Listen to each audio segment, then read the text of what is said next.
Fear and suspicion in the Northwest. You can find this missive in both written and podcast forms on Substack, on Patreon, and at davidrovics.com/thisweek. I read in the news this morning a study that finds that 50% of interactions on the internet involve bots. The article on Al Jazeera's website was particularly focused on the role of the pro-Israel bot factories they're monitoring. They found that early in the ongoing Gaza genocide, posts on social media worldwide were overwhelmingly sympathetic to the Palestinians. Then that changed due to armies of bots being unleashed, as it turns out. At the beginning of this month, Facebook commended me for having as much engagement as celebrities I follow on the platform, such as Tom Morello and Joan Baez. I got 27,000 comments in the past 28 days, the Meta bot congratulated me. It was abundantly evident to any casual observer of my Facebook page that at least 95% of those comments were from pro-Israel accounts that had recently been set up. I had wondered how many trolls for hire Mossad was paying in some corner of the world where people were desperate enough to do such work. But apparently these days, most of the accounts openly advocating for the mass murder of children, the razing of Gaza, and the non-existence of Palestine are bots. Which means that all those accounts actively arguing with these bots, among the majority of them, which I suspect are real humans, are really truly wasting their time. Although my Facebook account and sometimes my X/Twitter account are frequently flooded with such Hasbara bot bile, to me and other people I actually know who are also prone to seeing my posts, the flood of blatantly pro-genocide hatred that follows any photo I post that includes words like Gaza or Palestine are easy enough to dismiss, though of course quite intentionally bewildering. What has much more potential destructive power are the trolling activities of those who consider themselves on the anti-fascist side. There is a certain cohort of self-proclaimed anti-fascists who spend much of their time posting on social media and writing articles that involve efforts at character assassination of ostensibly fellow leftists who have strayed from their convoluted version of anti-fascism. Once such character assassination has been carried out, along with regular, well-timed reminders of the supposed transgressions of the target, then the modern culture of fear and suspicion that has been cultivated by social media algorithms and other factors takes over. That is, the suspicion of others resulting from the fear of association. In the modern culture of the online American left and the slippery slope beyond, association with a tainted person taints you, and you are then guilty by association. We must avoid being burdened by the need to constantly fend off accusations. We've seen this happen to so many others, and we don't want it to happen to us. Therefore, we avoid associating with those who are under suspicion. The power of false rumors has never been greater in the entire history of humanity, I'm pretty sure. Those spreading the rumors don't even need to identify themselves or say why they feel unsafe.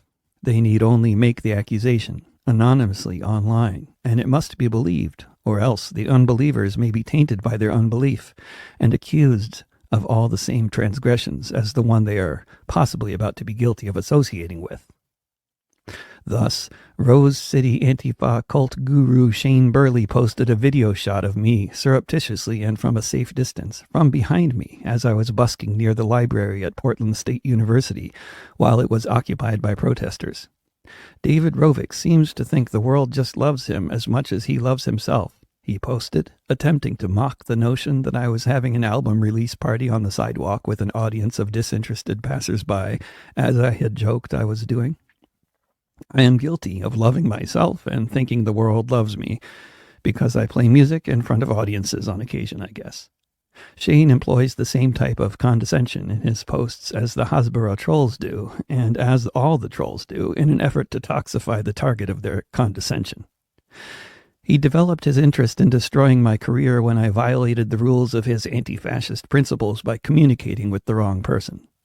By committing the crime of communication with the wrong person, I am now that person's advocate, supporter, buddy, and collaborator, and should thus be shunned as the person I associated with was also being shunned.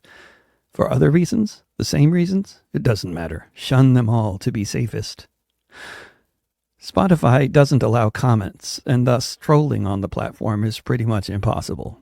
As a result, this very popular platform works very well for introducing people to music they'll be likely to like once the algorithm has a good idea of what kind of music they're into.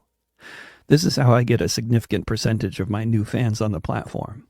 Most of them are young, and most of them are sympathetic to the Palestinians and responding very well to my recent albums.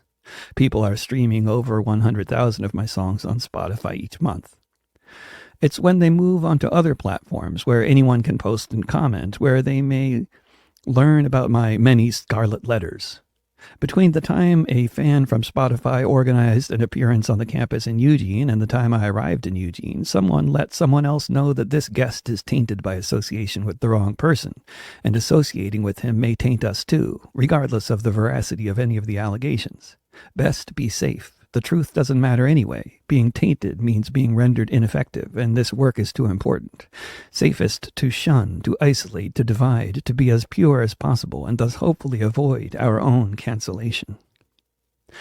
Last week I got a message from someone in Portland with an anonymous account on Signal who wanted to talk about eviction resistance. Great, I thought. I've been working on cultivating an eviction defense network in my spare time for years, and I've made a bit of progress too. I welcome people who are working on similar projects and want to work together. This person asked me if I wanted to join the Signal group with other people involved with similar projects. Of course, I replied. It only took a few hours before I mentioned my admiration for Portland Tenants United founder Margot Black, and I found myself unceremoniously removed from the Signal group. Margot, you see, is tainted by the ridiculous accusations made about her by a very discredited former activist. Although it was obvious to anyone who looked into it that the allegations were ridiculous, Margot can no longer effectively organize in the city of Portland, along with some other of her colleagues at PTU who were similarly smeared. The need for others in the left milieu to avoid being smeared themselves by associating with Margot meant they had to shun her, and so many others.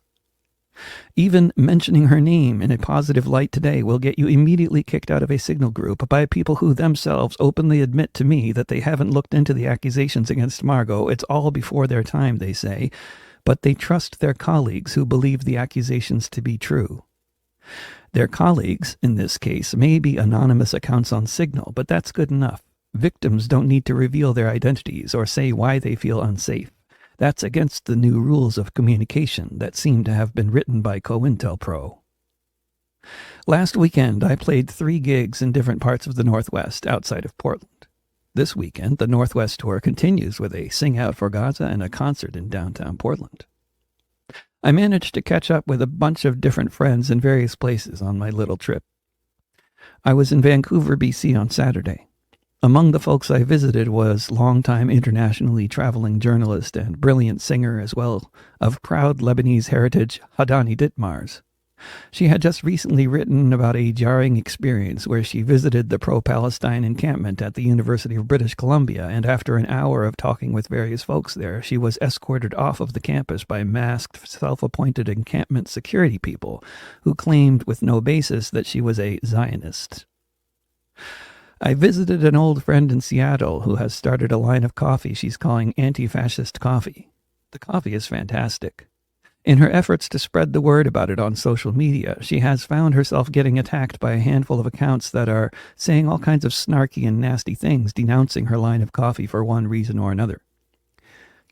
She did what I did in identical circumstances and asked someone with far greater IT skills than either of us have if they could tell us about these people posting this nonsense. As with my attackers, she found all these accounts had Portland, Oregon IP addresses. On Sunday in Seattle, before heading to Olympia, I looked online to discover my old friend John Bain, a.k.a. Attila the Stockbroker, responding to people claiming to be from Anti-Fascist Action who were attacking him very publicly and in a profoundly uncomradely fashion for having the wrong position on Israel-Palestine. John and I have done 14 tours together, and we've spent a significant minority of our time on those tours arguing about politics. We're both well-read and well-traveled leftist musicians, but we have had various spicy political differences that have made for lots of good arguments about lots of subjects, one of them being the right of Israel to exist as a Jewish state. He's for it, I'm against. This has never stopped us from touring together, and has never led either of us to feel the need to publicly denounce the other for having a different perspective, even at a time like this. But now that an allegedly official representative of AFA has written all of this bile about John online, despite the thousands of people who have eloquently defended John on his Facebook page in light of these attacks, we can all be reasonably sure there will be more trolling of John based on the original allegations, because that's how it works with such public allegations and social media's bottom-feeding sensationalistic algorithms. John's attacker also made reference to his loving himself too much, apparently a common transgression for artists who habitually perform for audiences. In Olympia, the house concert happened in a beautiful backyard of an old friend there who has long ago been canceled himself for saying the wrong things, thinking the wrong thoughts, and posting them online. Some of the folks who did come to the show were nice enough to let me know that the reason why they didn't tell other people they knew about it was because of where it was taking place. Other folks who showed up had come from Centralia. The last time I played in Centralia, they were the organizers of the gig. When some self-proclaimed allegedly local anti-fascist heard they were having me play there, they tried to get the gig canceled based on my supposed transgressions, but the organizers couldn't figure out what my transgressions were supposed to have been, and so the gig went on, though perhaps with a smaller attendance than it might have otherwise had. There will be another one in Centralia soon, and in Olympia as well, not to mention Seattle and BC. But no doubt there will be those who try to get all of those gigs canceled, and try to make sure people who were thinking of going think otherwise, lest they be associated with one who has been associated with those who are accused of committing transgressions. Remember when Obama was running for office and the Republicans were trying to smear him for his associations with former members of the Weather Underground and all that? They called him a terrorist supporter. That's what the Hasbara trolls constantly call me too, because of my association with the Palestinian cause. But for daring to unapologetically interview a couple of allegedly right-wing guests on my YouTube channel, I'm denounced as an insidious member of the sneakily anti-Semitic supposed red-brown alliance that festers in the imaginations of the self-appointed gatekeepers of anti-fascism today. Kicking the heretics out of churches and then literally or symbolically burning them at the stake goes back a long way in this country. With this tradition being joined so actively by armies of right-wing bots, along with self-appointed anti-fascist cult gurus and their anonymous followers, all amplified to a staggering degree by conflict-feeding social media algorithms, it really is a clusterfuck. People say very often, in commenting on missives such as this one, that I must be doing something right to be getting all of this negative attention. I agree. But knowing this to be the case sure doesn't solve any of our collective problems here. Writes books about fascists, sees fascists beneath every rock. If you have a different perspective than his, he'll announce you're full of schlock. He thinks left anti-Semites are everywhere. He doesn't care if you're a Jew. If you don't see things his way, then he'll try to cancel you. He's the cancel culture commander. To be a guru is his aim. The lying leader of the Twitter trolls. Shane Burley is his name. He is a proud anti-fascist. At least that's what he likes to say. So he attacks anti-fascists on Twitter. That's his anti-fascist way. His favorite targets, other leftists who don't see everything like him. He's the proud progenitor of modern Puritanism. He's the cancel culture commander. To be a guru is his aim. The lying leader of the Twitter trolls. Shane Burley is his name. He does not like Norman Finkelstein, and he does not like me. For him there is no option to agree to disagree. It's his way or the highway. It's that way all the time. And lies and innuendo. He'll punish your thought crimes. He's the cancel culture commander. To be a guru is his aim. The lying leader of the Twitter trolls. Shane Burley is his name. He's the cancel culture commander. To be a guru is his aim. The lying leader of the Twitter trolls.